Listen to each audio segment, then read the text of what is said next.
Hello friends, Shashi Agarwal channel के अंदर मैं doctor Shashi Agarwal welcome you all. आज का जो हमारा सब्जेक्ट है दैट इज द अकाउंट्स, और जिसके अंदर we are going to learn about the single column cash book. और उसी के साथ ही क्या है कि जो कैश बुक के साथ थ्योरेटिकल एस्पेक्ट है, जो कंसेप्चुअल क्लैरिटी है, उसको भी हम अंडरस्टैंड करेंगे। अगर आपको मेरा ये एफर्ट सही लगता है तो डू लाइक माई वीडियो, इसको शेयर कीजिए और मेरे चैनल शशि अग्रवाल को सब्सक्राइब कीजिए। Before moving to the topic, this is my app Edusum app, जिसको आप गूगल प्ले स्टोर से बड़ी आसानी के साथ डाउनलोड कर सकते हो। ये जो ऐप है ये रेलिवेंट है commerce, economics and management students के लिए। काफी सारा फ्री स्टडी मटेरियल एंड काफी सारे फ्री मॉक टेस्ट अवेलेबल हैं। और उसी तरह काफी सारे कोर्सेज स्ट्रक्चर्ड वे के अंदर भी अवेलेबल है।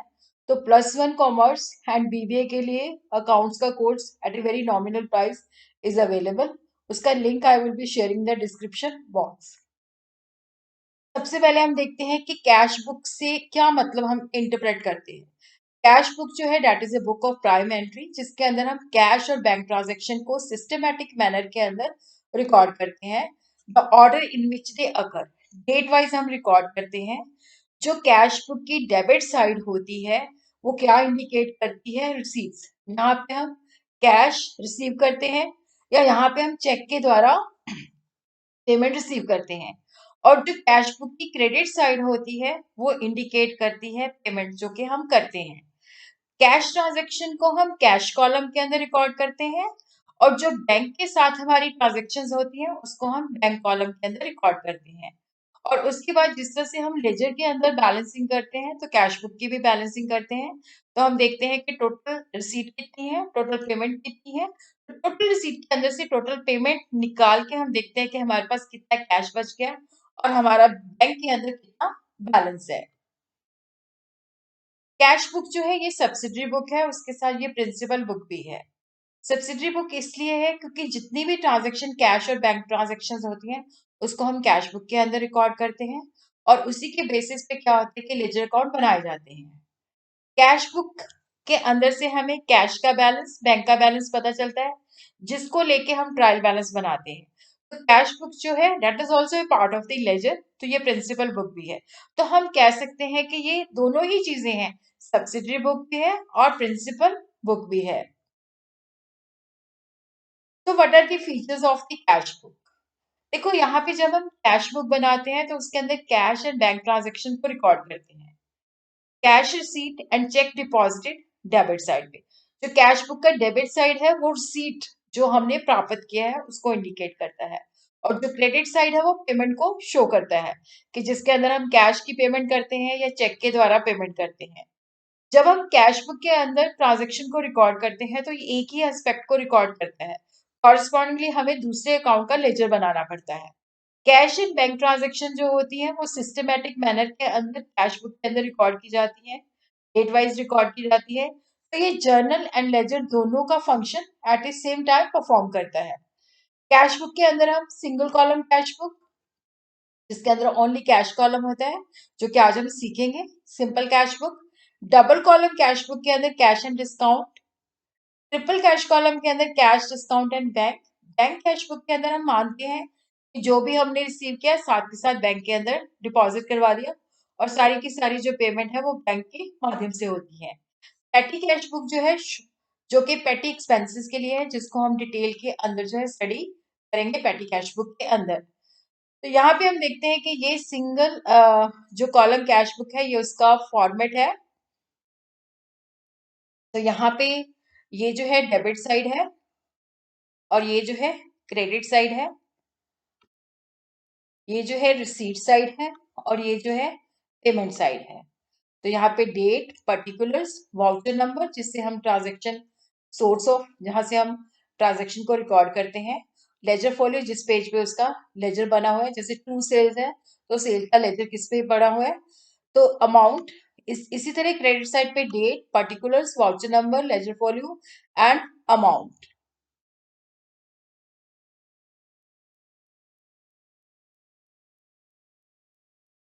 ट्रेडिशनल अप्रोच के अंदर कैश अकाउंट जो है रियल अकाउंट होता है, और रूल जो होता है जो चीज आती है उसको डेबिट करना है, जो चीज जाती है बाहर बिजनेस के उसको क्रेडिट करना है। मॉडर्न अप्रोच के अंदर ये एसेट है, अगर एसेट इंक्रीज हो रहा है तो डेबिट कर दो, अगर एसेट कम हो रहा है तो उसको क्रेडिट कर दो। उसी तरह ही जो सिंपल कैश बुक है या सिंगल कॉलम कैश बुक है, तो जब हम इस कैश बुक को मेंटेन करते हैं तो हमें दोबारा से लेजर बनाने की आवश्यकता नहीं होती। जिस तरह से हम लेजर के अंदर अकाउंट्स की बैलेंसिंग करते हैं, उसी तरह से हम कैश बुक की बैलेंसिंग करते हैं। जब हम सिंपल कैश बुक या सिंगल कॉलम कैश बुक बनाते हैं तो उसके अंदर जो क्रेडिट की ट्रांजैक्शन होती है या जिनके अंदर कैश आता और जाता नहीं है उनको हम रिकॉर्ड नहीं करते। इसी तरह जो चेक हमने रिसीव किए हैं या पेमेंट की है वो भी हम इसके अंदर नहीं रिकॉर्ड करते। इवन जो हमने डिस्काउंट परमिट किया है, जो डिस्काउंट हमें मिला है उसको भी हम इसके अंदर रिकॉर्ड नहीं करते। जब भी हम सिंपल कैश बुक के अंदर एंट्री रिकॉर्ड करते हैं तो उसी के साथ, जैसे मान लो हमने कैश सेल की है तो कैश बुक के अंदर हमने एंट्री डाली टू सेल्स, तो उसी तरह हम सेल का लेजर बनाएंगे तो वहां पे हम लिखेंगे क्रेडिट साइड पे बाय कैश। जैसे यहाँ पे मैंने एग्जांपल दी है कि मिस संगीता जो है हमें 10,000 पे करती है, तो कैश बुक की डेबिट साइड पे, क्योंकि इसका मतलब है कि संगीता ने हमें 10,000 दिया है, ये रिसीट है, तो डेबिट साइड पे हम लिखेंगे टू संगीता और संगीता का लेजर बनाएंगे तो उसकी क्रेडिट साइड पे हम लिखेंगे बाय कैश अकाउंट। तो कैश बुक का जो कैश कॉलम है उसका कभी भी क्रेडिट बैलेंस नहीं होता। उसके पीछे लॉजिक होता है कि जितना हमारे पास कैश है उससे ज्यादा हम खर्च कैसे कर सकते हैं। तो कैश बुक का कैश कॉलम का हमेशा जो बैलेंस होगा डेबिट होगा। ये प्रॉब्लम है जिसको मैंने स्टेप बाय स्टेप जो है बताया है कि किस तरह से हम इसको कैश बुक के अंदर सिंगल कॉलम के अंदर रिकॉर्ड करते हैं। तो जो हमारी पहली है कि balance of cash in hand that is 20,000। तो यहाँ पे इसका मतलब है balance of cash in hand का मतलब है कि इतना हमारे पास कैश बचा हुआ है पिछले साल का या पिछले मंथ का। तो यहाँ पे हम लिख देंगे, यहाँ पे हमने डेट डाल दी 2021 और उसी तरह यहाँ पे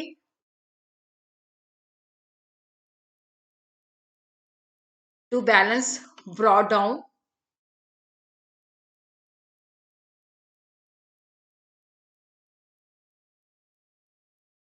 तो यहाँ पे हमने टू बैलेंस ब्रॉट डाउन लिख दिया। अमाउंट कॉलम के अंदर हमने 20,000 डाल दिया, यहाँ पे हमने ईयर लिख दिया 2021 और उसके नीचे हमने 1 जन डाल दिया। अब हम देखते हैं कि दूसरी ट्रांजैक्शन क्या है।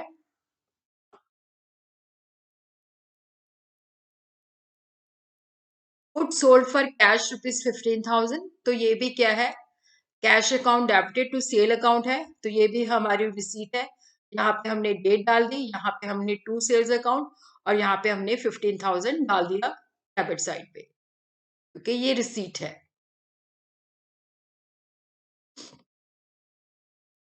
उसके बाद तीसरी ट्रांजैक्शन जो है good sold to Ram for ₹5,000, date दी हुई है। देखो ये जो ट्रांजैक्शन है Ram account to sales account है, ये क्रेडिट के ट्रांजैक्शन है, तो ये कैश बुक के अंदर हम रिकॉर्ड नहीं करेंगे, क्योंकि मैंने आपको बताया था कि कैश बुक के अंदर जो नॉन कैश ट्रांजैक्शन है जिनमें कैश आता या जाता नहीं है उसको हम रिकॉर्ड नहीं करते।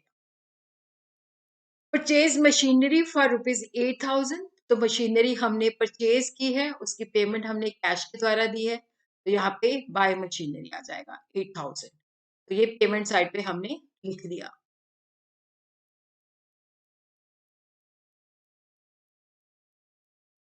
रेंट रिसीव, अब देखो यहाँ पे हमने रेंट को रिसीव किया है, तो यहाँ पे हम डेबिट साइड पे लिखेंगे और यहाँ पे मैंने डेट डाल दी, तो यहाँ पे टू रेंट ये 8,000 डाल दिया।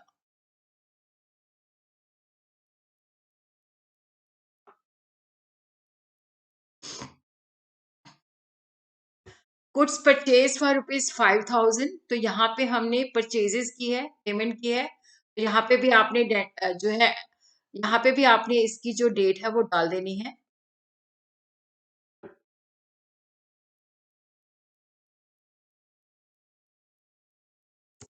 इस तरह से आपने जैन 21 डाल देनी है, तो बाय परचेज अकाउंट आ जाएगा आपका। पेमेंट साइड पे क्रेडिट साइड पे लिख दोगे by purchase account that is 5,000। उसी तरह अगेन हमारा जो नेक्स्ट ट्रांजेक्शन है सैलरी पेड टू श्याम ₹4500। तो यहाँ पे जो सैलरी है दैट इज द एक्सपेंस, तो सैलरी हमने पे की है, तो यहाँ पे हम डेट डाल के लिख देंगे by salary account that is 4500। जो पेमेंट्स है वो हमने क्रेडिट साइड पे लिखनी है और उसके आगे हमने बाय लगाना है, और जो रिसीट है उसको हमने डेबिट साइड पे लिखना है और उसके आगे हमने लगाना है to. Cash received from Ram 4900 and 100 allowed as a discount. तो ये सिंपल कैश बुक है, तो इसके अंदर ये वाला पार्ट जो है रिकॉर्ड नहीं होगा, सिर्फ यही वाला पार्ट हम रिकॉर्ड करेंगे कि हमने राम से कैश रिसीव किया। तो यहाँ पे हम लिखेंगे डेट डाल के to Ram account 4900।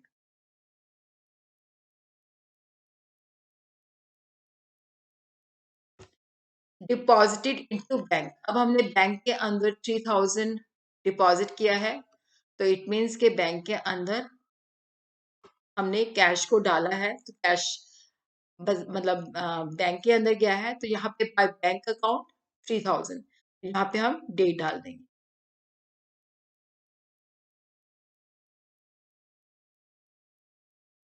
Interest paid, देखो यहाँ पे इंटरेस्ट जो है हमारा एक्सपेंस है, तो ये भी अपीयर करेगा क्रेडिट साइड पे बाय इंटरेस्ट 1500, यहाँ पे हमने डेट डाल दिया।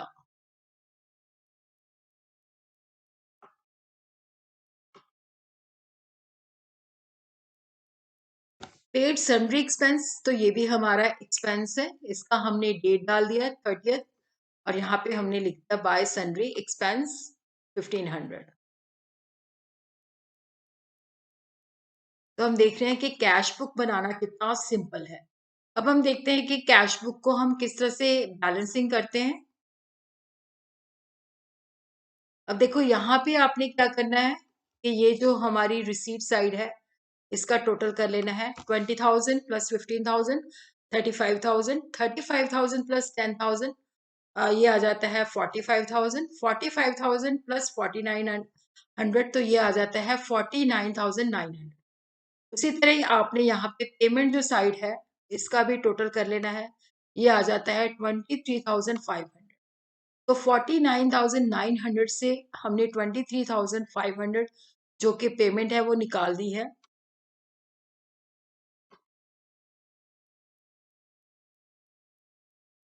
तो इतना कैश हमारे पास यहाँ पे बच गया है। तो ये हमने जो, क्योंकि ये जैन का मंथ चल रहा है, तो ये हमने 31 जैन को एंट्री डालनी है बाय बैलेंस कैरी डाउन 26,400। यहाँ पे हमारा टोटल जो है बराबर हो गया, इट मीन्स कि हमारे पास 26,400 कैश बच गया। तो यहाँ पे फर्स्ट फैब को हमने डाल देना है टू बैलेंस ब्रॉड फॉरवर्ड, और अमाउंट कॉलम के अंदर 26,400। तो ये हमने डेबिट साइड पे लिखना है कि इतना कैश हमारे पास बच गया। और कैश का जो हमेशा बैलेंस होता है कैश बुक के जो कैश कॉलम का, वो हमेशा पॉजिटिव होता है, वो कभी भी क्रेडिट बैलेंस नहीं होता। तो इसके साथ ही आज हमने सीखा सिंगल कॉलम कैश बुक। तो थैंक यू फॉर वॉचिंग।